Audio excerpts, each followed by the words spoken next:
Štai taip, galbūt netrukus Lietuva garsės kaip elektromobilių kūrėjų šalis. Nu o dabar dar pasidairykime po Lietuvą ir po pasaulį. Saugaus eismo žinios.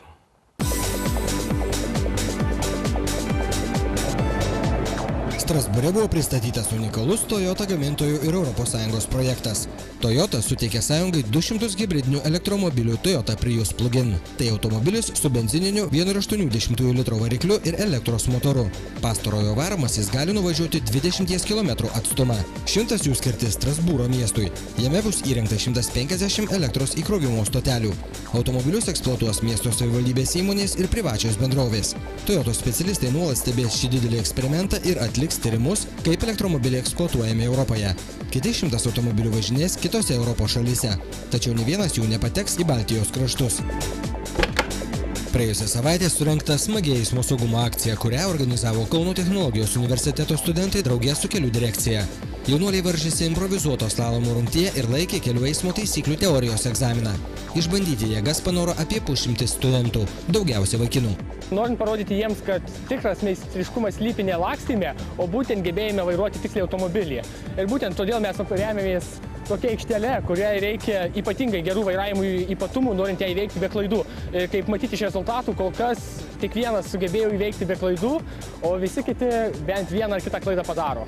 Studentų atstovai pripažįsta, kad Kaunas, kaip ir kiti akademiniai miestai, turi rimtų eismo saugumo problemų. Ypač jauni vairuotojai mėgsta pasipuikuoti ir dažnai vairuoja ne tik nekultūringai, bet ir nesaugiai.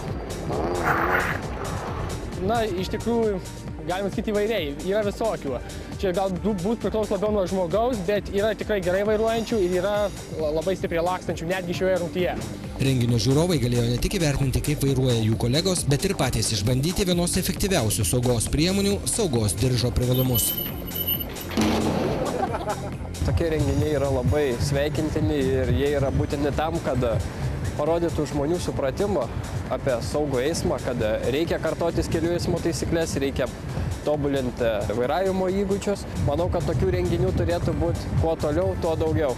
Nors avaringumas Lietuvos keliuose mažėja, vis dar daug pažeidimų padaro neblaivūs ir jauni vairuotojai, pasižymintis chuliganišku vairavimu.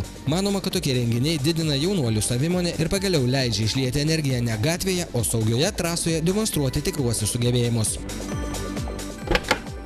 Siekiant užtikrinti, kad Lietuvos ir Rusijos pasienį vykstantis transporto srautai kybartuose būtų reguliuojami be mokesčių naštos vairuotojams, netoli pasienio kontrolės punkto numatoma atidaryti viešą automobilių aikštelę. Susisiekimo ministerijos siūlymu vyriausybė nutarė perduoti Lietuvos automobilių kelių direkcijai šią aikštelę reikalingus žemės sklypus. Viešo naudojimo aikštelėje nemokamai galės sustoti transporto priemonės, laukiančios galimybės įvažiuoti į kybartų pasienio kontrolės punktą. Už stovėjimą šioje aikštelėje vairuotojams nereikės mokėti.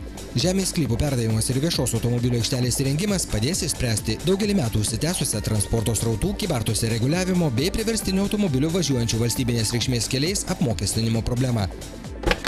Šią savaitę pradėti pirmieji geležinkelio projekto Rail Baltica įgyvendinimo darbai. Geležinkelio linijos rekonstrukcija ruože Mockava-Šeštokai. Iki 2013 metų pabaigos Rail Baltica geležinkelio linija turėtų būti nutiesta iki Kauno. Europinė geležinkelio vėžė turėtų sujungti Lietuvą su vakarų Europa. Numatoma projekto Rail Baltica dalies nuo Lenkijos ir Lietuvos sienos iki Kauno vertė apie 850 milijonų litų. Didžiąją dalį Rail Baltica reikalingų lėšų sudarys ES ir sanglaudos fondų parama.